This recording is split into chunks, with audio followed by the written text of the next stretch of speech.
What's going on, everybody, and welcome back to 6 Picks, where every week I'm going through 6 picks that I like against the NFL's spread that, if betting was legal in Texas, I'd be putting money on. And of course, last week, what did I wake up with on Saturday morning? News that Cam Newton had gotten COVID, and I should have known that that was a bad omen for last week's choices, as I ended up going 1-4 in games not impacted by COVID, as of course the Patriots lost big to the Chiefs. So if I learned anything, I learned that I need to do this video as late in the week as possible. It's probably going to be a Saturday morning, Saturday afternoon affair from here on out.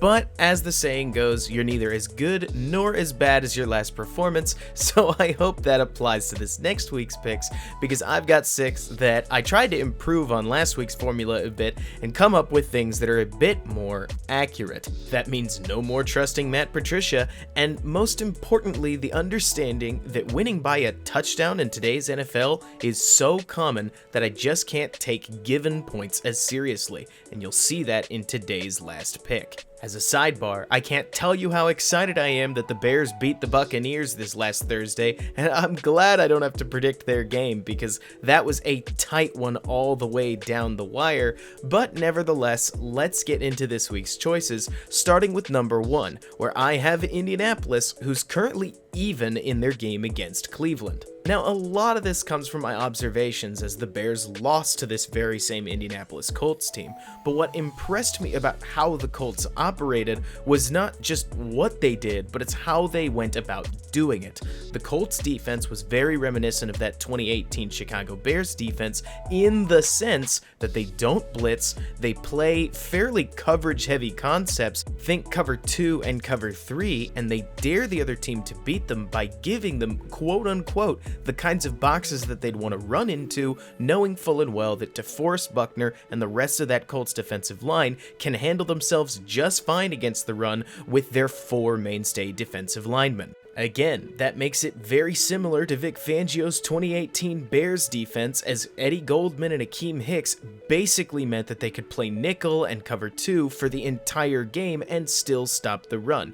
The Colts are very similar, and where that really comes in my opinion, is when they then try to throw the ball, because while I'm sure Cleveland, who's a very good running football team, is still going to get some yardage on the ground, eventually they're going to have to pass, and the magic of this Colts defense is that their corners and safeties are just good enough to force the quarterback to actually read the field. Like many young quarterbacks, Baker Mayfield currently struggles most at keeping his eyes downfield and understanding the defensive coverage in front of him, so I think this could pose a real problem. Add into that I think Indianapolis' offense is verifiably not bad, though they're better passing the ball than they are running, which surprised me, and I think that gives Indianapolis the edge here as they face up a Cleveland team that struggles more with defending the pass than they do the run. This should be a very tight game, and especially given Cleveland's performance last week against Dallas, I think this will show us who each of these teams are. It should be a good game. I love the fact that the line is even here, but if you ask me to pick it straight up,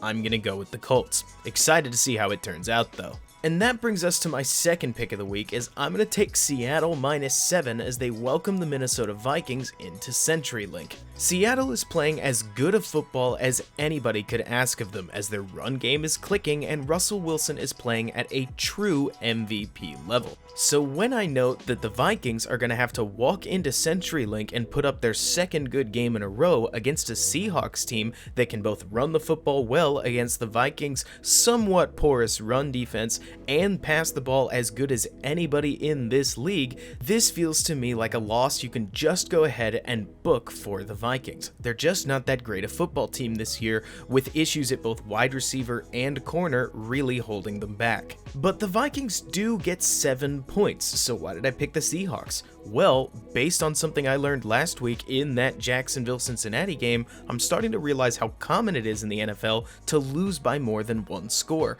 Kinda like how hard it is in the NHL to lose by 1 goal, because eventually you're likely going to pull your goalie and give up an empty netter.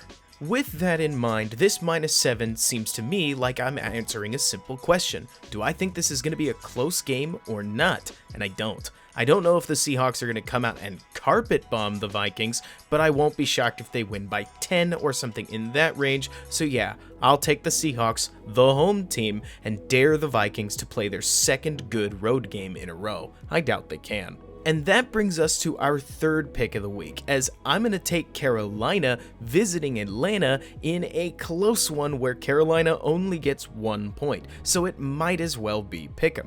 Here's the deal. Neither of these teams are particularly good, but what the Panthers showed me as they beat Arizona last week is that Matt Rule may be getting through to the team, and this Panthers offense, which has actually been quietly decent all throughout the season, is starting to click. And as we saw with even the Bears hanging what could have been 5 touchdowns in a half on Atlanta and the Packers making mincemeat of them last week, this team, the Falcons, is in free fall. So how in the world do you expect me to pick them against a Carolina team that, while they're not good, they're at least putting their best foot forward, whatever that foot looks like, every single week? DVOA has the Panthers marked as the 9th best passing offense and the 12th best rushing offense, which honestly sounds about like what I've seen, especially in their passing game, which has been quietly efficient just about all year. So I'll take the Panthers in this one. They're just +1, but I think they're going to win this game. So this next pick, the 4th pick of the week, I'm not as confident on as I'd like to be, but I'm going to take Baltimore -12 as they welcome in the Cincinnati Bengals. Now with a line like -12, the whole world seems to agree that the Ravens are probably going to beat the Bengals.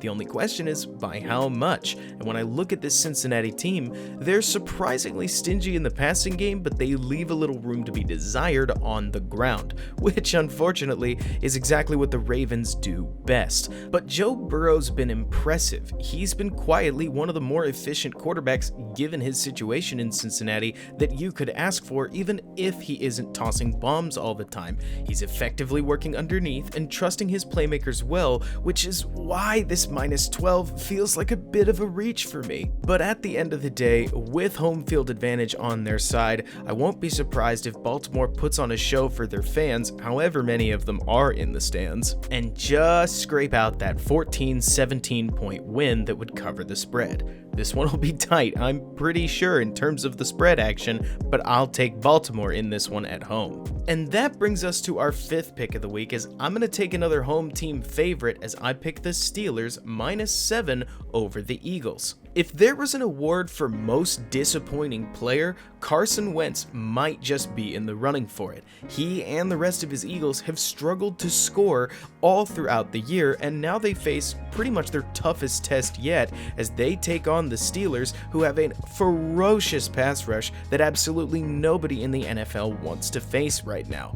With that in mind, and given that the Steelers' offense, while it's been nothing crazy, has been consistent and effective, I won't be surprised if we get a similar game to the Steelers' original 26-10 win over the Giants, maybe if it is only 26-13 or 17.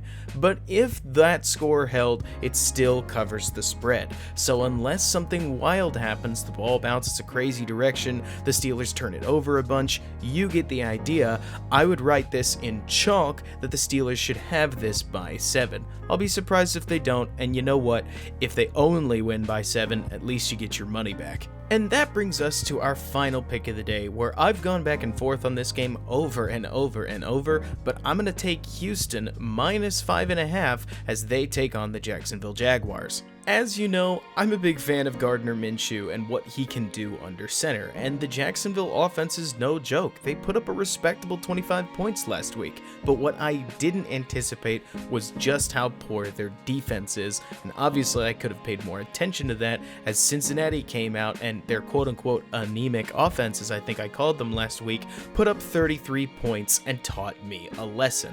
With that in mind, and given that the Texans just fired Bill O'Brien, and believe it or not, research shows that teams actually play a little better the week after the coach they don't like is fired and the interim solution is resolved, I think the Texans, led by Deshaun Watson, have a very, very serious chance at winning this game by a touchdown or more. At least that feels reasonable to me. Again, like I said at the very start of this video, more teams than ever are winning by a score or multiple scores, as as more and more points are getting scored in the everyday NFL. So with that in mind, a 7-point win, like a tight-ish 7-point win against Jacksonville, just doesn't sound unreasonable as they travel to Houston. Combine a very capable franchise quarterback in Deshaun Watson with home field advantage, and I think you've got a recipe against a poor Jacksonville defense for a 7-point win, so I will take Houston even with that -5.5 on it. But that's the show today, folks.